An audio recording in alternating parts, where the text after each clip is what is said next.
Artigo 199. A Fazenda Pública da União e as dos Estados, do Distrito Federal e dos municípios prestar-se-ão mutuamente assistência para a fiscalização dos tributos respectivos e permuta de informações na forma estabelecida em caráter geral ou específico por lei ou convênio. Parágrafo único. A Fazenda Pública da União, na forma estabelecida em tratados, acordos ou convênios, poderá permutar informações com estados estrangeiros no interesse da arrecadação e da fiscalização de tributos.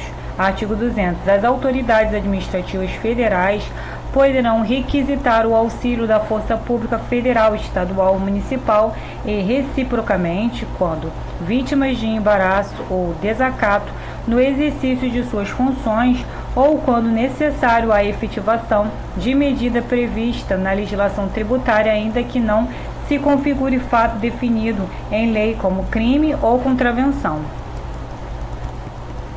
Capítulo 2. Dívida ativa. Artigo 201.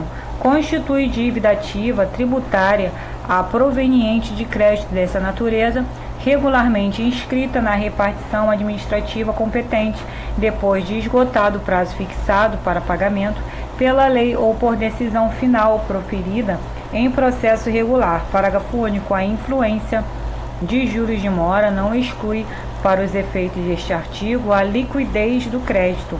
Artigo 202. O termo de inscrição da dívida ativa, autenticado pela autoridade competente, indicará obrigatoriamente, inciso 1, o nome do devedor e, sendo o caso, o dos corresponsáveis, bem como, sempre que possível, o domicílio ou a residência de um e de outros. Inciso 2, a quantia devida e a maneira de calcular os juros de mora acrescidos. Inciso 3, a origem e natureza do crédito mencionada especificamente à disposição da lei em que seja fundado. Inciso 4, a data em que foi inscrita. Inciso 5, sendo o caso, o número do processo administrativo de que se originar o crédito. Parágrafo único. A certidão conterá, além dos requisitos deste artigo, a indicação do livro e da folha da inscrição. Artigo 203. A omissão de quaisquer dos requisitos previstos no artigo anterior ou o erro a eles relativo são causas de nulidade da inscrição e do processo de cobrança dela decorrente, mas a nulidade poderá ser sanada até a decisão de primeira instância mediante substituição da certidão nula devolvido ao sujeito passivo, acusado ou interessado o prazo para a defesa, que somente poderá versar sobre a parte modificada.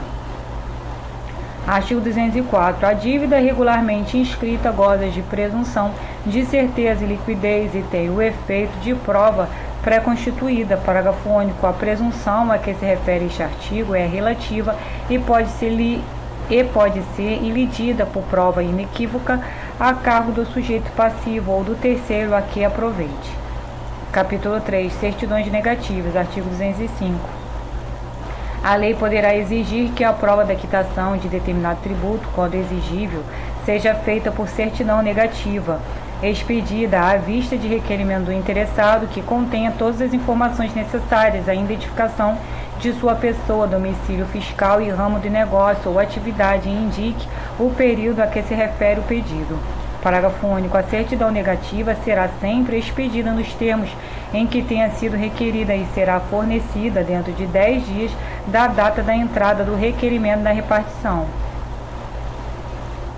Artigo 206. Tem os mesmos efeitos previstos no artigo anterior a certidão de que conste a existência de créditos não vencidos em curso de cobrança executiva em que tenha sido efetivada a penhora ou cuja exigibilidade esteja suspensa. Artigo 207. Independentemente de disposição legal permissiva, será dispensada a prova de quitação de tributos ou o seu suprimento, quando se tratar de prática de ato indispensável para evitar a caducidade de direito, respondendo, porém, todos os participantes no ato pelo tributo porventura devido, juros de mora e penalidades cabíveis, exceto as relativas a infrações cuja responsabilidade seja pessoal ao infrator.